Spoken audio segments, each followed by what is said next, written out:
Hey guys, my name is xOctoManx and today I want to show you pretty quick an easy way to create a countdown before your game starts.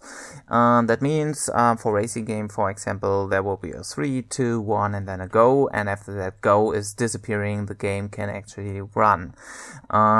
What you need at first is I need some texture where all my numbers are on and all the words I need. And then I will need need Unity 5 of course, and the canvas system for this to be working properly. You also can use the old UI system, but I wouldn't recommend that.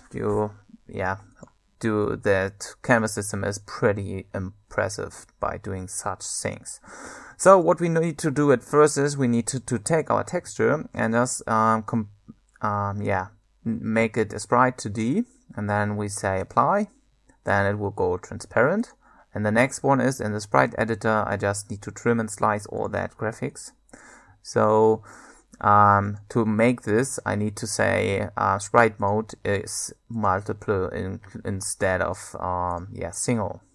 So now we have also in the assets folder, we can just see that, okay, we have all numbers by their own. So the next part is we go to the sprite editor and say we want to say slice all automatic. Since there are no gaps inside, I just slice them automatic. Otherwise you can just go over and just take them like they are, or just drag in anything or around that numbers you need and then make sure everything is fine. And when you are done, just press apply and close the window. The next thing is we go to canvas, right click and say UI image. On that UI image I want to blend in that numbers. So I increase the size a bit. And what I want to do at first, I take one number, maybe like this 3, and as you can see there's some weird stretching. To avoid that stretching, I go to image, preserve aspect ratio, and so this way number 3 and all other numbers I can drag inside of that will stay the same size. The problem is with Go it's more longer than it is as a number, so we need to fit this by dragging the image a bit outside. Also it seems everything is going to be a bit too big, so we do it like this, and then I center this one with a canvas so everything is blue. To have that handles, don't forget to activate that button in here, otherwise you wouldn't have them. Also rename your image maybe to countdown to find it easier later on if you need it anyway, in any way later on. The next part is again, I just drag in the number 3 in here just to see if everything is right, and that looks pretty good. The next thing is I need an animation for this, so I want to animate basically all that 3 images, and after that I want to change something after that animation is done. So I go to window and say animation and open that and create a new animation clip for that for that countdown. So I go into my assets folder, and in here I have animations, and in here I just create a new countdown animation. Save. So now I have my timeline done. What I now do is I select the first one. Now I take hold down Control and select all 4 other frames, and now I drag them all inside that animation folder, and as you can see it instantly created clips for the images. Now I drag the last 3 to the first second, so 3 is at 0 and 2 will be at 1. Now I zoom out a bit and take the last 2 and drag them over until I am at 2 seconds. Once again, and now I just take go, which will be on the 3rd second. Gonna drag this over a bit, and then it is at go. The problem is I cannot leave that like it is because there wouldn't be a last second to see that. So I go with the timeline to 4 and create another keyframe. Also, after the 4 seconds are done, I need 1 frame before or frame behind to actually make that go complete. So I go one keyframe in front of that 4 seconds keyframe. And what I do here is I create another keyframe like this. This keyframe here will hold later on. I'm going to show you this one anyways. Will basically make everything transparent. So what we do is we add a new property, go to image and then use color and select the small plus. Now open this one up, and what we have here, we have all RGB channels and also an alpha channel. The last frames which have been created in here, we just delete those. Or I just delete those. What I want to do is, in that frame, I want to make sure that I have the one in here. So I just write another one here and press enter. And then I go to this last frame and set alpha to 0. What will happen is, we have 0 at, or should have 1 at this point and 0 at this point. But as you have seen, if I go with the slider a bit to the left, alpha is going to be crazy. So what I do next is I go to the 3rd second back again and set this one here to 1 again and press enter. So when going back and forth, now there will be some weird changes again. But basically we can just ignore that because it will be to 1 once again anyways. But when you go to curves, you can see that strange curve the alpha is going to do. What you can do basically is you just select this, right click and say flat. Same with the last keyframe, right click, flat. And now you have nothing else, no weird number changes. Same here. This has a small fall off, but it doesn't really matter. So go back to dope sheet. When we play this one, we'll check my game screen over here. It's 3, 2, 1, go. And then it will basically go and disappear. So we are done. So deselect that record button. And for now, just close the window. We go to our animations folder. And since we don't want this one to loop, we select our countdown and deselect loop time. So this animation will only happen once. Basically, once that scene starts, or once you say this image is going to be active or inactive. If you say set this one active after a time, then it will again start the whole stuff. So make sure you work, you use this properly. Okay, so what we need next is some scripting, of course. I have a game manager script, game manager object in my scene, but I have no game manager script. So let me remove this. And I go to my scripts folder and create a new one. I go into my UI stuff. Basically it does, it is what we need. And I say game manager script. Game managers are basically for all that timing and stuff, so make sure you have everything important in there, like that save and load functions. So I now drag my game manager script inside and open up MonoDevelop. So with MonoDevelop open, I need just a public variable for this one. So public, and it's going to be a boolean, and that boolean will just say count down done equals false. So this variable is basically used to determine is that basically that countdown done already or it is not. And also other scripts in the scene can just pick that information from that countdown boolean variable and drag the information outside of the game manager object in that script. Don't forget to save. And there it is.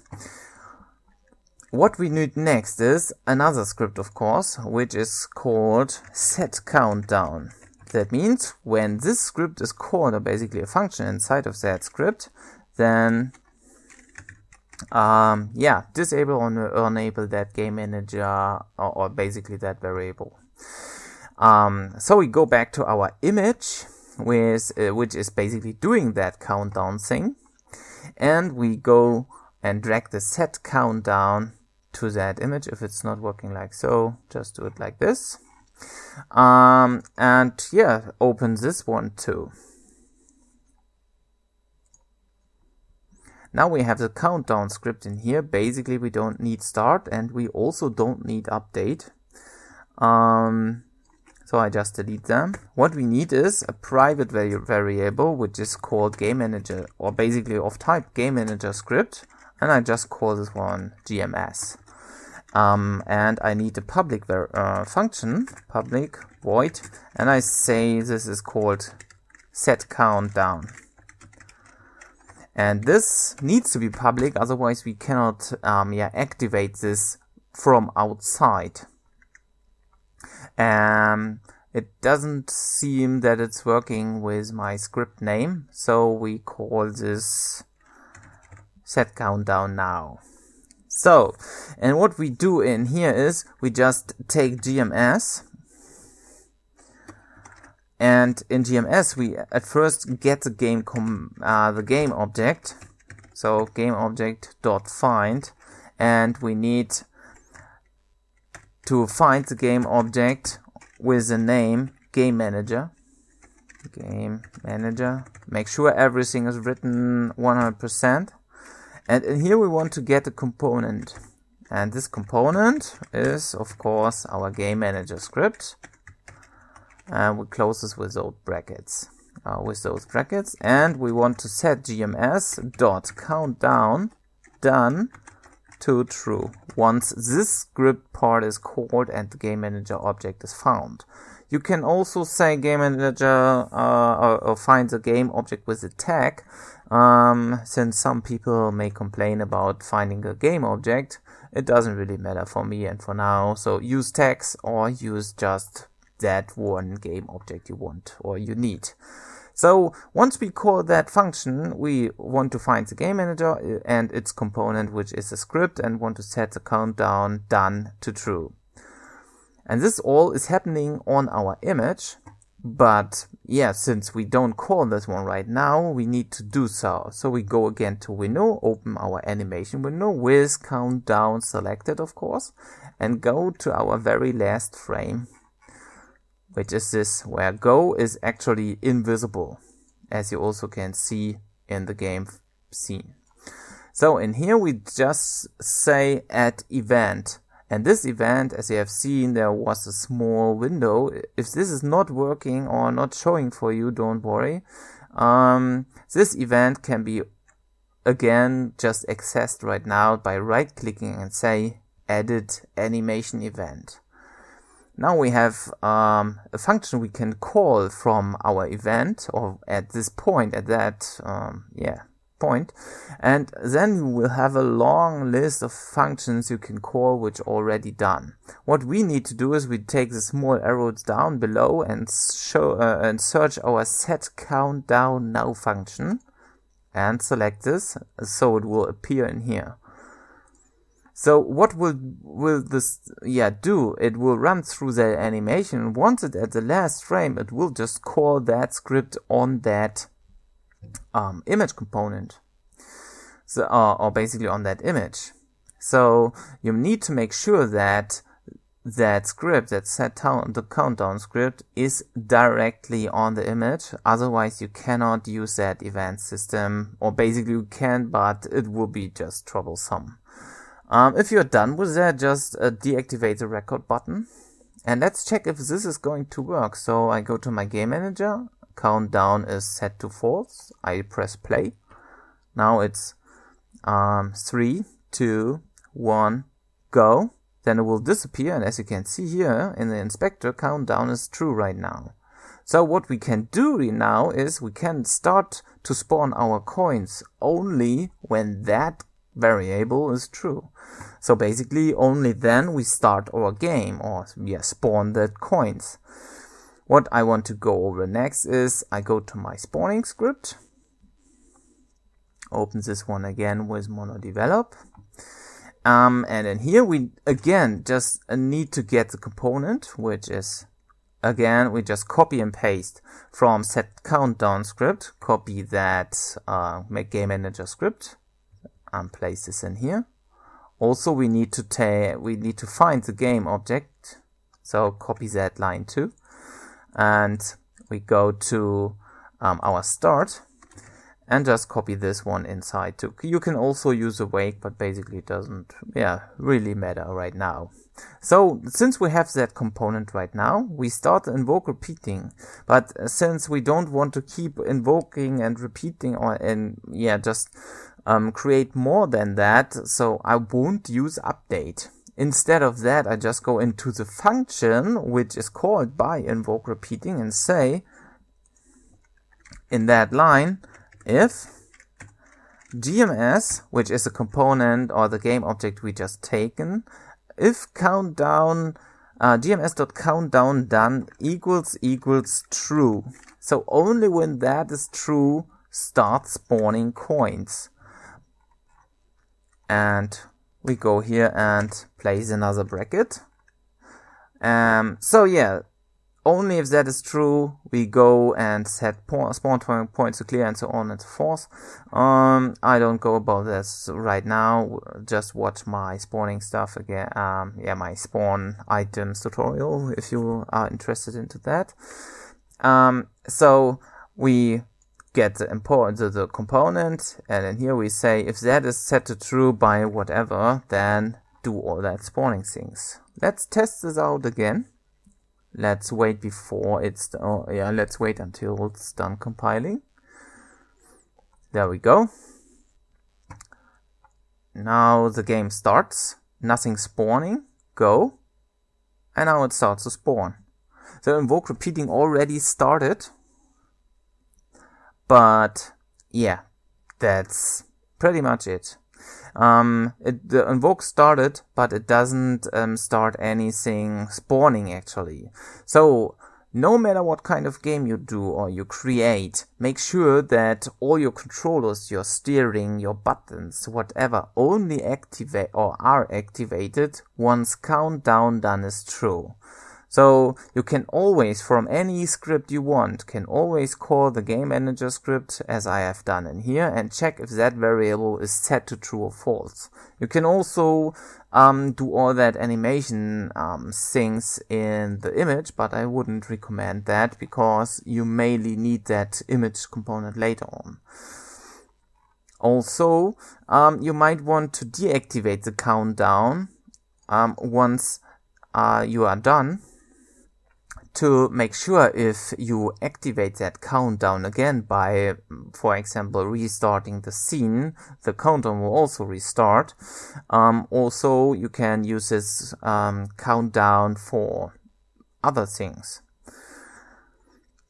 Or basically for some breaks. If you have a pause screen, then you want to recall that countdown, but this can only be done if you activate if you deactivate that countdown and reactivate that once you're done. For example, if I would just say I open my pause screen and here, the countdown will be still here seen. Also, we can stop that countdown. As you can see, it is at go, and only now it will basically work. So make sure that you enable and disable that countdown image at any time you don't need it. Basically, you can, or you maybe want to do it in the spawning item stuff, or in your game manager basically. So you can do this in update maybe. Like, I'm going to show you how this is going to work pretty quick. To have access to image components or text components or anything else with canvas, I think everything else, we need to use this namespace called Unity Engine .ui. Otherwise you wouldn't have any access to the image components and text components.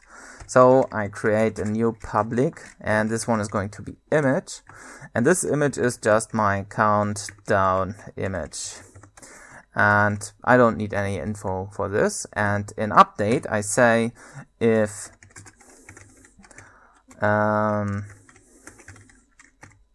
if countdown done, no, again, if counter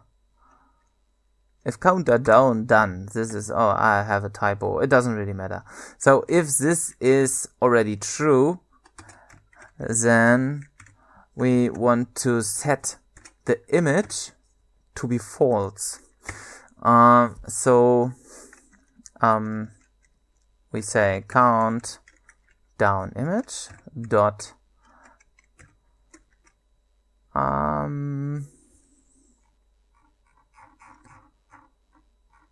it might be no, it's wrong. We don't take the image as it is. We also don't need Unity engine.ui for this. That's my fault, I'm sorry. We just needed a public game object, since all the image components inside are also game objects. So what I want to do is I will only want to deactivate whole game object. So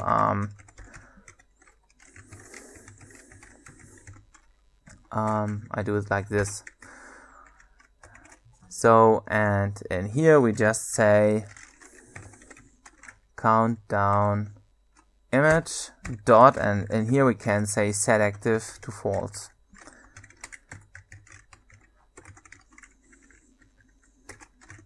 I don't think this is right, to false, like this.